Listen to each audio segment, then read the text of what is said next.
وسبحان الله بكرة وأصيلا. Purify or cleansing ng tao. Kasi para sa amin, nililinis namin yung lahat ng kasalanan namin, mga nagawa namin kasalanan.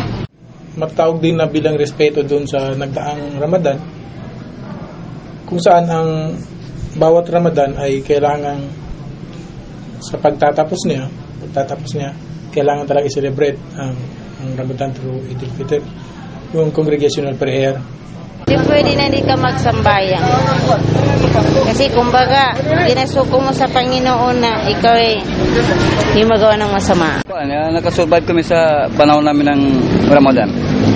Yan kuha na natapos na namin ba? Ang pagtiis, yan ba? Kaysa magpuasa, lahat pagtiisan. Kumbaga, nagsambayan kami, humingi kami sa Allah na maraming salamat at dumaan kami sa kahirapan. Yung mga pobre, ganun, para sa mga yung naghihirap. Sana mayroon dumating sa kanya mga risky, ganun, mabuti ang kalagayan nila.